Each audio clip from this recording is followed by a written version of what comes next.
Okay, this is video 1 of 2 tonight that I'm going to play and put up tonight. Disclaimer, it could get sad, it could get detailed, and it could get violent. If you have problems with those now or those are triggers for you, you might want to leave the room.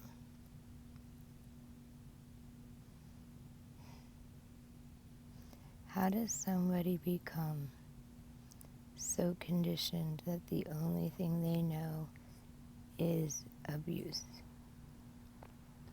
You hear the word Stockholm Syndrome. You hear the words from relationship with captors when we're talking like POWs. What happens when it's your parent? So what happens is, and to be clear, the only reason I'm doing these is to get my family back, because I feel so misunderstood, because my voice was not heard. Reality is not black and white. Reality is Technicolor. When we start putting black and white on reality and people's truths and what we know and what we don't know, and we label things good and bad versus healthy and unhealthy, and we say you should, we're saying you shame. Why? What makes us do that? I want to know. Because I've done the moral inventory. I don't think I've done anything that bad. I'm not going to lie. In fact, in the scheme of things, I think I came out ahead.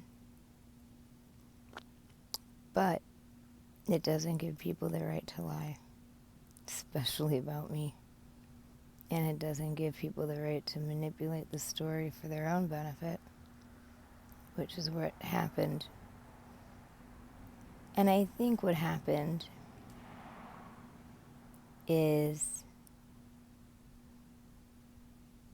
a resentment turned into anger, and the guilt festered into money.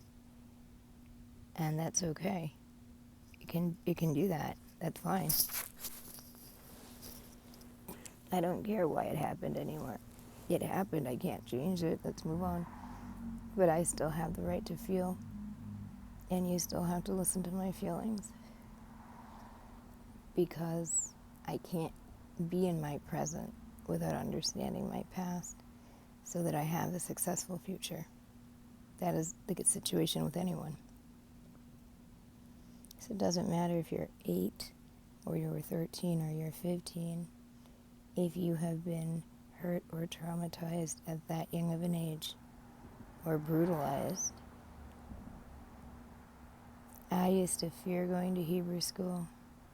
Those kids on the bus were terrible. I mean, awful. If those kids who are adults today, and I see, had kids, and they do, and they were treated like they treated me, those children would be arrested. In today's day and age, what happened to me would have been construed assault every day, and they would have been arrested. But I was just so used to it and conditioned by it, and it didn't faze me. And after so long, I could barely start talking. I was just unhappy. I remember it all the time. So sad. All the time. Would have done anything to fit in. Would have done anything to be accepted. Would have done anything to feel loved.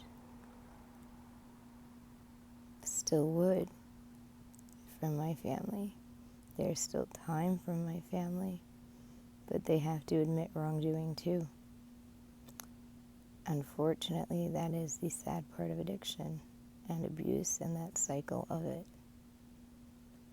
people need to see this cycle a few times before they believe it, because some of it's so fantastically crazy you can't even imagine it to be true.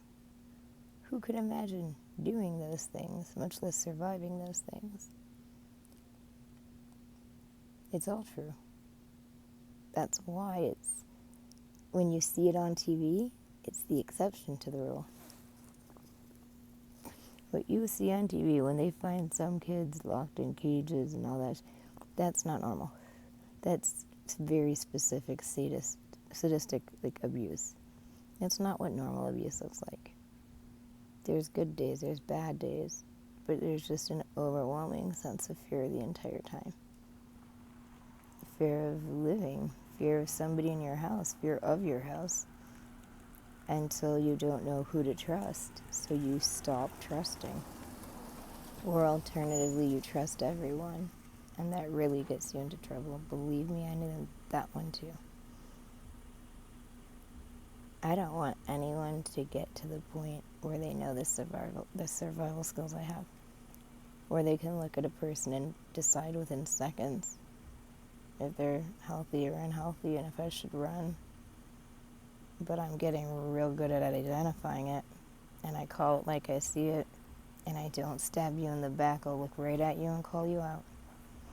So now I'm trying to figure out where we go from here. I think we should probably jump ahead a little bit. We can all remember what, elementary school and junior high was like. It was awful for all of us. It was especially terrible for me. I will say this, I went to an anti-Semitic school, Minnetonka schools. I'm calling you out, Minnetonka. I'm calling you out, Roger Cuthbertson, who taught geography, who stereotyped several religions and then taught it to children for many generations that I'm sure was a skinhead or neo-Nazi or someone equally as sick. The Minnetonka school system was so anti-Semitic, there's not even words for it. And it wasn't just the kids or the parents, although that's where it starts. It was the administration, it was the teachers, and it was everyone who turned a blind eye while it happened. There. And it's still bad. There are kids that go to that school that I'm sure have swastikas on their lockers. And I'm sure it's not any more pleasant for anybody who's ethnic of any sort. But what I can say is that it helped me because I started to learn how to toughen my skin, how to see people for who they are, see real from fake, and figure out what was missing from the puzzle. That's when I started learning, about 8th grade. It was in high school that I just had enough. It had enough. I was not going to let them say X amount of students graduated happily from here. Fuck that. Hell no. I wasn't happy. They weren't good schools. I wasn't graduating from them. So I transferred. My senior year of high school, I transferred to a school to Eden Prairie. And I will say this, there was a huge difference. People say to me, was there really that much of a difference? Was there really a huge night and day? Night and day. That was the best year of my life in high school, for high school. I mean, it didn't hurt that I was partying at the University of Minnesota every weekend, but for high school, Eden Prairie was better than Minnetonka, hands down, and I would still recommend it to people over Minnetonka, hands down. Academics, Minnetonka. Academics, Minnetonka. Humanity and mindfulness, peace and love, Eden Prairie the entire way. I'll get back to you guys in a little bit.